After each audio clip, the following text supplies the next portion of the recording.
Hola, buenas tardes. Bueno, vamos a ver hoy la clase de demanda agregada para el modelo keynesiano. La semana pasada habíamos comenzado con el circuito macroeconómico, estuvimos avanzando con los diferentes ejemplos de economía de 2, 3, 4, 5 sectores hasta llegar al modelo del circuito macroeconómico. Y hoy lo que vamos a ver es el modelo de demanda agregada con tres sectores, o sea, lo vamos a plantear para una economía cerrada, cómo se componen cada una, digamos, de las funciones que, digamos, representan a la demanda agregada y en función a esos determinantes y entender un poco esas funciones, vamos a armar un modelo que permita justamente encontrar el equilibrio y, dado ese equilibrio, lograr predecir cómo evoluciona la economía ante determinadas perturbaciones. Así que repasando, vemos que el producto Q era la cantidad de producción de un año, en general lo tomábamos, el ingreso era justamente todo lo que se adquiría de bienes en el mercado de bienes y servicios, en la economía toda a lo largo del año, y la demanda agregada eran los destinos de los bienes y servicios de producción, y habíamos visto que estaba compuesta por el consumo, la inversión y el gasto. Así que en este modelo sencillo tenemos una identidad entre el producto y el ingreso, y bueno, cada unidad que se produce ingresa a la economía. Esto lo habíamos visto la semana pasada en la cuestión de el circuito macroeconómico. Respecto del ingreso disponible, y ahora empezamos sí a ver de qué manera se componen las funciones, podemos decir que es el ingreso menos los impuestos. Esto ya lo habíamos también comentado. Y el ingreso disponible, obviamente, se va una parte al consumo o la otra al ahorro privado de las personas. Ahí está la función de ingreso. Y hablamos que los impuestos son netos de transferencias. Las transferencias pueden ser la AUH o gastos, digamos, de subsidios a diferentes sectores. En este caso, T, directamente los impuestos los podemos representar como una T autónoma, o sea que no depende del nivel de ingreso, neto de transferencias, y una componente que depende de una tasa impositiva T y el nivel de ingresos. Entonces, finalmente llegamos a la ecuación del ingreso disponible en función de el nivel de ingresos y la tasa impositiva más las transferencias menos los componentes autónomos de los impuestos. El consumo es la otra variable importante de la demanda agregada. El consumo depende básicamente del ingreso disponible, la tasa de interés real y el ingreso esperado. Hay varios modelos para determinar cómo es que se comporta el consumo. Este es un modelo muy simple que tiene en cuenta estos factores, es un modelo lineal que nos va a venir bastante bien para poder determinar de una manera simple la demanda agregada. Y el consumo, de vuelta, tiene una componente autónoma que es el sub 0 y una menos B1 por R, que sería, digamos, las expectativas de consumir frente a la tasa tasa real, digamos, que puede ser en este caso tasa pasiva, como habíamos visto la semana pasada, y el ingreso disponible con una propensión marginal a consumir C pequeña. Entonces, la C pequeña se llama propensión marginal a consumir, que es la porción de nuestro ingreso que nosotros estamos consumiendo, y es esa C pequeña. Una cosa importante, que acá se hace la disquisición de la relación de Fisher, que es donde se relacionan las tasas de interés nominal y real en función de la tasa de inflación. Entonces, la tasa nominal es la tasa de inflación real más la tasa de inflación, y eso lo podemos aseverar para intervalos muy, muy pequeños, digamos, de tasas, o para tasas muy bajas. Finalmente, la ecuación completa es la del producto o el cociente que figura. Eso lo vamos a ver un poco más detalle en la clase en vivo. Finalmente, para poder representar el consumo, lo vemos con algunas componentes autónomas como C0-B1R y la pendiente que depende de la propensión marginal a consumir. Acá vemos que están las componentes inducidas y autónomas, entonces es una función lineal. Si es importante que la propensión marginal a consumir es entre 0 y 1, no podríamos consumir más de lo que nos ingresa.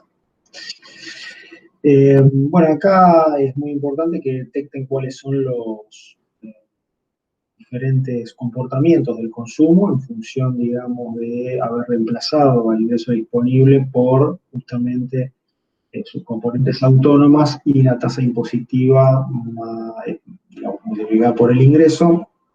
Entonces, cuando igualamos el consumo y desarrollamos sus componentes, vemos que está influenciada el consumo en forma negativa con los impuestos, o sea, si aumentan los impuestos va a disminuir el consumo, ya sea las componentes autónomas, que es T sub 0, o la componente variable, que sería la tasa impositiva T pequeña, ¿no? Y respecto de las transferencias es positivo, hay más subsidios, o digamos al consumo, en este caso más planes, darían más consumo. Y finalmente, la política monetaria también, si aumentan las tasas, vamos a estar más tentados a ahorrar y no a consumir. Bueno, acá nuevamente vemos el comportamiento de la curva de consumo y el consumo de vuelta, dependiendo, ya ahí lo vemos, de la política de ingresos, o sea, los subsidios, transferencias, la política monetaria, que sería la tasa, las expectativas de las familias también, digamos, están relacionadas con el consumo, y finalmente la política fiscal y la riqueza. Esto lo vamos a desarrollar también más en detalle en la clase en vivo. Finalmente, la otra componente de la columna agregada es la inversión. En este caso, la inversión es justamente, como hablamos, la capacidad de poder aumentar o mantener el stock de capital, y esa inversión es normalmente para un proyecto productivo en donde aparecen costos como la tasa de interés, y esos beneficios son justamente la productividad del capital y las expectativas. Entonces, la inversión es muy volátil, depende de las expectativas, y también, bueno, está relacionada negativamente con la tasa de interés real y positivamente con la productividad que vamos a obtener de ese capital invertido. Acá se ven las curvas en función del nivel de ingreso y de la tasa de interés. No hay a priori relación con el ingreso, sí con la tasa de interés en forma negativa. El gasto de gobierno es el último componente que vemos en economía cerrada para la demanda agregada, y el gasto del gobierno es algo totalmente autónomo, por eso directamente G es igual a G sub 0 y se determina mediante el presupuesto nacional, que se elabora por el Poder Ejecutivo y se aprueba por cámaras de diputados y senadores. Finalmente, bueno, el gasto del gobierno tiene que ser de alguna manera financiado a través de impuestos, que esto ya lo vimos mediante el SG que habíamos visto en el circuito macroeconómico. Y acá un poco lo que vamos a tratar de entender con este modelo keynesiano es si para salir de una recesión es mejor bajar impuestos para aumentar el consumo o aumentar el gasto público, ¿no? Ahí se ve de qué manera el gasto público termina siendo financiado. Muy bien, acá entonces ponemos en función de todas las componentes que hablamos a la demanda agregada, consumo, inversión y gasto, y todas las componentes, y agrupándolo llamamos B a B más 1, B más 2, B2, que serían, digamos, las sensibilidades frente, digamos, a las tasas de interés, y agrupamos, como les decía, la demanda agregada en función de los componentes abiertos, y llegamos a esta ecuación finalmente en lo que la demanda agregada es igual a la componente autónoma 0 menos BI más C por 1 menos T por I de ingreso. Y ahora vamos a ver un poquito qué es eso. Graficado queda la ordenada al origen a 0 menos B por I, en el cual la demanda agregada va a depender de sus tres componentes, pero ya abiertos van a tener una pendiente menor, digamos, en lo que sería el producto, y vamos a ver de qué manera logramos el equilibrio de la economía. Entonces, en el modelo keynesiano, para repasar, la demanda agregada, y acá agrego como si fuera economía abierta, que es exactamente lo mismo, le agregamos las exportaciones netas, queda que, repasando la demanda agregada, es el consumo, inversión, gasto y exportaciones netas. El consumo, en forma sencilla, lo podemos poner como componente autónomo más propensión marginal a consumir por el ingreso disponible, y el ingreso disponible es a su vez el ingreso menos los impuestos. Estos impuestos netos de transferencias, o sea, serían los impuestos con su componente autónoma más la tasa impositiva por el ingreso menos las transferencias. Si agrupamos todo eso, tenemos la función consumo, la función inversión, la función gasto y las exportaciones netas.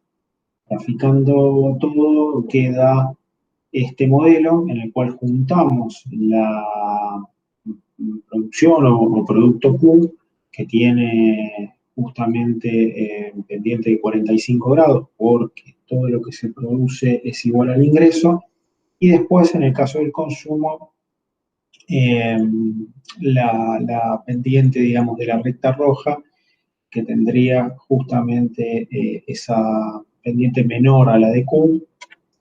La inversión ya la graficamos, estamos repasando, tiene esta pendiente negativa respecto de la tasa de interés, y es autónoma respecto al nivel de ingreso. Sí, como es una inversión que depende de la expectativa de inflación, figura ahí la PI esperada, que sería la inflación esperada, es en términos nominales. Finalmente, el gasto público es autónomo, y las exportaciones van a tener una componente autónoma, que es directamente X0, porque es una demanda del resto del mundo que no depende de nosotros. En cambio, las importaciones es M0 más M por I, tiene una propensión marginal a importar que depende del nivel de ingreso. Eso hace que tenga esa pendiente positiva, y la balanza comercial toda esté representada por la recta roja, y tenga una parte positiva, una negativa, que surge de adicionar las dos, de restar, perdón, la curva de X a M.